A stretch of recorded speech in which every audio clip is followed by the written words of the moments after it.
Hey everyone, this is Pastor Rick. We are taping our theological questions. We asked that on Facebook and we got one, so we wanted to throw that out. And it's actually one of the primary things that people ask regarding something that we recite almost every week at this church, and that's the Apostles' Creed. And so, of course, everyone knows Greek. That's up here behind me on the screen. No, you don't know, and I don't anticipate you to know and don't expect you to know, but it will help us as we work through this. So, the two main places that folks, especially in the Protestant tradition, have problems with the Apostles' Creed are two phrases. One, he descended into hell, and the second one, I believe in the Holy Catholic Church. So I'll deal with the second one first. The Holy Catholic Church is not the Roman Catholic Church. The word Catholic means universal, and so what that creed is talking about is believing in the universal church, the church that is all of believers through all time. Believing, and that's a point of belief because it's something we can't see. We can't wrap our hands around. The visible church is something we can see, but even our local visible church isn't the whole church. Some of those folks in the visible church aren't actually in the invisible church, and the invisible church extends beyond our local church. So that's, when we say Holy Catholic Church, that's what we're talking about. We're not talking about the Roman Catholic Church. But the question that was asked was not about that. So why did I just take 2.5 minutes to talk about that? Just to talk about it.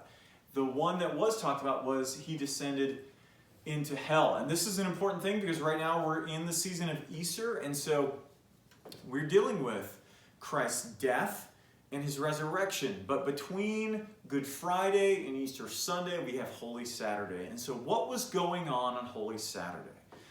Our creed says he descended into hell. Actually, that's not what it says.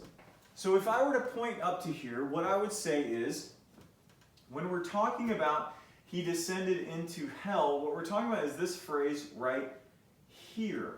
And so a lot of times what we have thought is that the language of he descended into hell is actually a mistranslation of the Greek word Hades, which would be a mistranslation because the Greek word Hades doesn't actually mean hell, it means the place of the dead. And if you're familiar with Greek mythology, as I was a nerd and was familiar with Greek mythology, Hades was the place where all of the dead went. It wasn't a place of just judgment. However, that's not what our creed says. Our creed actually says he went down, he descended into the lower regions. And so the way the Westminster Confession of Faith puts this, which I think is a very helpful way of understanding it, is that Christ was under the power of death for those days. Okay, but that doesn't really help, does it? What does it mean that Christ was under the power of death? Because we all think to ourselves, Jesus is God, and Jesus is God can't be under the power of death. Well, some of this is because we still believe as in Western culture that death is non-existence. But that's not what death is. Scripturally, death is the separation of body and soul. Because we are meant to be a a psychosomatic union between body and soul.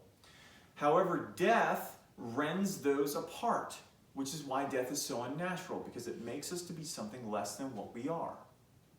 And so Jesus, while he existed under the power of death, was separated from his body. Now, what does that imply for us? Well, on the one hand, it implies that Jesus was actually dead. And I think that is what this phrase is meant to imply, that Jesus was actually dead. The Creed wants to make sure that we understand that Jesus' death was not a fainting or just misunderstood, but that he was actually dead. He was under the power of death, which means that his body was separated from his soul. And so that's the important part of the Creed. But then we have to go through scriptural passages, right? So there are two main passages that are used to say that Jesus actually descended into the place of hell, the place of judgment. The first of those is in Ephesians 4. What does he ascended mean except that he also descended? that has nothing to do with hell. That has to do with Jesus as divine second person of the Trinity descending into the creation, which in a sense, like we've said, ascending and descending is a way to help us understand the difference between the two localities, but it doesn't mean that like Jesus came from space. It just means that he came into the created space. So that's really actually has nothing to do with this whole topic. The one that does, or at least the one that is often cited, is in 1 Peter 3, starting in verse 18. I'll read it for you, okay? For Christ also suffered once for sin, the righteous for the unrighteous, that he might bring us to God, being put to death in the flesh, but made alive in the spirit. Beautiful verse. Beautiful section of scripture right there. In which, meaning being alive in the spirit, in which he went and proclaimed to the spirits in prison because they formerly did not obey when God's patience waited in the days of Noah, when the ark was being prepared, in which a few, that is 8 persons, were brought safely through the water. Okay. Now, let me be clear. No one really knows exactly what Peter meant. That's just the truth, okay? Scholars will differ on what they think, but here's the things that we tend to take for granted. When we read that he went and proclaimed to the spirits in prison, we tend to think proclamation or preaching means preaching the gospel. It's not what it means. It means he proclaimed something.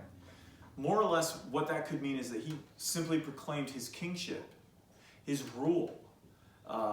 It doesn't necessarily mean that he somehow went down to hell and preached the gospel, and maybe some of those folks who were there came out. That's not what it means, okay? As a matter of fact, the scriptures are clear. It is given for man to die once and then judgment.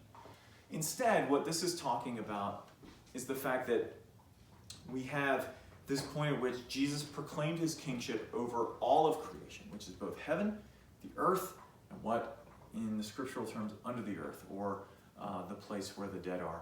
And so that actually has very little to do with our discussion, okay? When we say in the creed, he descended into hell, okay? If you're in a tradition that still professes that line, because some don't, some have edited it out, because they don't believe it, that's fine.